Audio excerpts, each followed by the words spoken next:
Hi friends, welcome back to our channel. ప్రొద్దున లేచిన దగ్గర నుండి మనం ఎన్నో మిషన్లు వాడుతూ ఉంటాం. Mixie, fridge, washing machine, grinder, fans ఇలా చాలా ఉపయోగిస్తూ ఉంటాం. తేలిగ్గా పనులు చేసుకుంటూ ఉంటాం. అలా స్విచ్ నొక్కితే చిటికలో పని చేసి పెట్టే మిషన్లు తయారు చేయటానికి ఎన్ని సంవత్సరాలు పడుతుందో మన ఊహకు కూడా అందదు. నిజానికి ఇలాంటి మిషన్లు తయారు చేసిన వాళ్ళందరి జీవితాలు గొప్పగా ఉండవు. వాళ్ళు ఎందుకు ఆ మిషన్ కనిపెట్టాలనుకున్నారో, ఎలాంటి కష్టాలు అనుభవించారో తెలుసుకుంటే మనకు చాలా ఎంకరేజింగ్గా ఉంటుంది. ఒక్కో మిషన్ కనిపెట్టడం వెనక ఎన్నో జీవిత పోరాటాలు ఉంటాయి. ఎన్ని కష్టాలు ఎదురైనా పట్టు వదలకుండా ఏళ్ల తరబడి శ్రమించిన కృషి ఉంటుంది. ఎలియాస్ హోవే అనే అతను ఒక మెకానిక్. రకరకాల మిషన్లతో పనిచేసేవాడు. చాలా పేదరికంలో ఉన్నాడు. పేదరికం వల్ల భార్య కూడా బయట వాళ్లకు బట్టలు కుట్టి కాస్త డబ్బులు సంపాదించేది. రోజంతా ఆమె చేత్తో బట్టలు కుట్టడం చూసి ఆ పనికి కూడా ఒక మిషన్ ఉంటే బాగుంటుందనుకున్నాడు హోవే.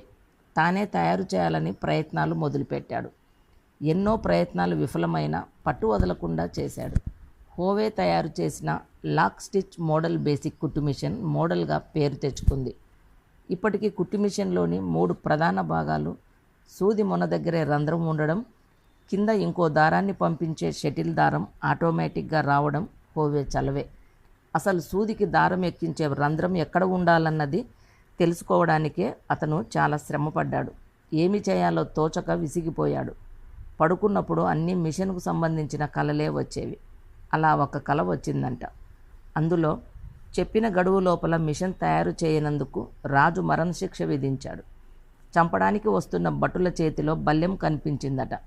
ప్రొద్దున్నే లేచిన హోవే కలలో బల్లెం గుర్తుకు రాగానే సూదికి రంధ్రం ఎక్కడ ఉండాలో అర్థమైందని హోవే కుటుంబ చరిత్రలో రాశారు.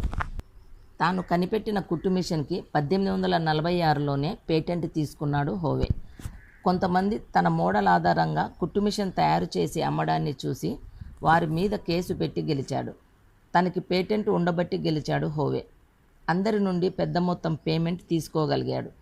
అలా 48 ఏళ్ల చిన్న జీవితంలో ఎక్కువ కాలం పేదరికంలోనూ పోరాటాలతోనే గడిపి చివరి స్టేజీలో కోటీశ్వరయ్యాడు హోవే. 1.5 శతాబ్దం తర్వాత 2004లో United States National Inventors Hall of ఫేమ్లో హోవేకి స్థానం లభించింది. మనం హోవేలాగా మిషన్లు కనిపెట్టక్కర్లేదు. సక్సెస్ అయిన వాళ్ళందరి జీవితంలో మనకంటే ఎక్కువ కష్టాలు అనుభవించిన వారే.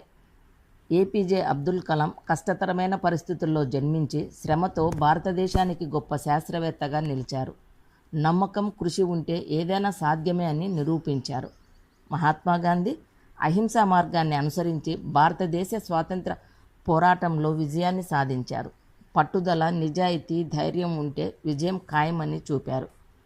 పివి సింధు క్రీడారంగంలో కఠోర శ్రమతో విజయాన్ని సాధించారు. క్రమశిక్షణ, పట్టుదల విజయానికి అవసరమైన మార్గాలని చెప్పారు. స్టీవ్ జాబ్స్ చిన్న స్థాయి నుండి ఎదిగి యాపిల్ అనే కంపెనీని స్థాపించి టెక్నాలజీలో విప్లవాత్మక మార్పులు తీసుకువచ్చారు. ఫెయిల్యూర్స్ని అవకాశంగా మార్చుకోవడం ఎలా అనే పాఠం నేర్పారు. మనం ఇలాంటి వారిని ఇన్స్పిరేషన్గా తీసుకొని సక్సెస్ వైపు అడుగు వేయాలి. సమస్యలు, సవాళ్ళు, అవరోధాలు, అవకాశాలు అందరికీ సమానమే. మనం చూసే విధానం, స్పందించే విధానమే వేరు, అంతే. సక్సెస్ అనేది మనం అనుకున్నది సాధించడం, శ్రమకు తగిన ఫలితాన్ని పొందడం. సక్సెస్ అందరికీ ఒకేలాగా ఉండదు. స్టూడెంట్స్కి ఎగ్జామ్స్లో పాస్ అవ్వడం సక్సెస్, బిజినెస్ వాళ్ళకి లాభాలు రావడం సక్సెస్, స్పోర్ట్స్ వాళ్ళకి పోటీలో గెలవడం సక్సెస్, సామాన్య వ్యక్తికి జీవితంలో మంచి స్థాయికి చేరుకోవడం సక్సెస్. ఇలా ఒక్కొక్కరి జీవితంలో సక్సెస్ ఒక్కో విధంగా ఉంటుంది. సక్సెస్ అనేది ఒక గమ్యం కాదు, అది ఒక నిరంతర ప్రయాణం. Thank you friends. ఈ వీడియో మీకు నచ్చినట్లయితే లైక్ చేయండి, షేర్ చేయండి, సబ్స్క్రైబ్ చేసుకోవడం మర్చిపోకండి. పక్కనే ఉన్న బెల్ మీద క్లిక్ చేయండి. న్యూ వీడియోస్ చూడవచ్చు.